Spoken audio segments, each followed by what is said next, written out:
So we're going to look at the economics of gains. In depth, we'll be looking at kind of like the health and fitness industry and a couple other different aspects of it.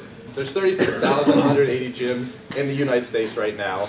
There's about 55 million people in the US that hold gym memberships, but about 63 million people have attended the gym in the last year. So, about 1 in 5 Americans essentially go to the gym, and that accounts for about $25.8 billion in revenue just purely from gyms and gym memberships. Sports protein powders, sports drinks, but protein powders look like they'll actually have a bigger share than sports drinks in 2020. So sports nutrition is about $6.7 billion every year. Energy nutrition bars are the least profitable of this group at $2.5 billion every year. And then sports drinks, Gatorade, Powerade. I really can't even think of any other sports drinks that's prominent. But so those two is about $6.9 billion a year. A little Gatorade Powerade plug there. In total, there's about $16 billion in revenue, and you add that to what I mentioned earlier, about $25 billion in revenue just from gym memberships, and just these two aspects of like fitness industry, there's $41 billion a year in revenue just here in the United States. Thank you, don't come again. These modern gyms run off this business model that they want you to go in, buy a year-long membership, and never ever come back. Get the great beach body, be fantastic. It doesn't, it's not gonna happen. So this is the Google search of the word gym over time. You see every February, get that nice kick. And that's where this pre-commitment lies. When people move from fields and factories into offices, they stop working out, they stop walking around, and people start getting pretty heavy.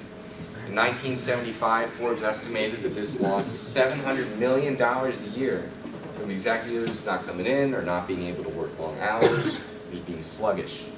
By the late 1980s, 91% of executives were physically active. Physical fitness became a symbol of being a hardworking employee or of being like a good person almost. Next, we're going to look at Mercedes abs. So some of the costs and benefits of working out. So the costs of being inactive, some economic benefits of promoting physical activity in the workplace, and then finally some disadvantages of being physically active.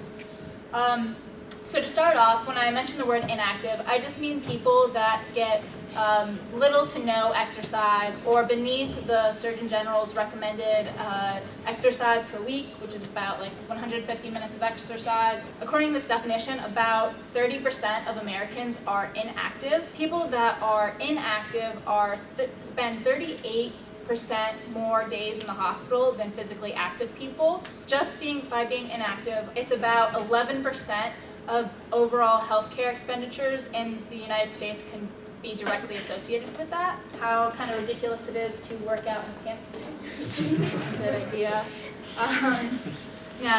Within the last decade or so, a lot of corporations have been investing into wellness programs and gym memberships for their employees.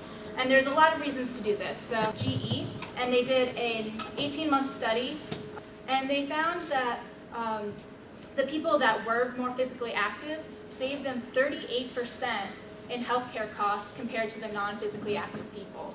They spent about $750 in healthcare costs per gym goer, and about $950 for every non-gym goer. So that's a $200 gap.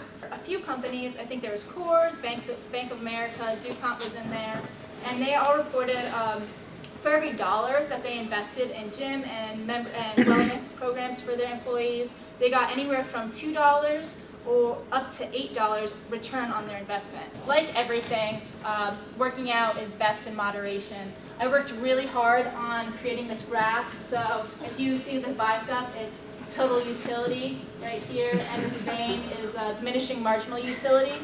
So whenever you think about the gym and making some serious gains, of course, you gotta think about steroids. Anabolic steroids were huge in the 70s and 80s, and mainly because of athletes. And basically, they were deemed a Schedule III drug. So of course, it spurred a black market. People were getting raw materials from China to Mexico, making them in their homemade labs, and started selling them that way. Now, because of the internet, your local gym drug dealer, like this man here, has been rendered obsolete. He no longer exists. There's like zero information on economic theory linked to gains, production in the gym, so I kind of borrowed some macroeconomic models to help explain so that us economists can understand how do I get in there, how do I take those inputs, and how do I turn them into outputs. So I took the Solo growth model in its most basic form.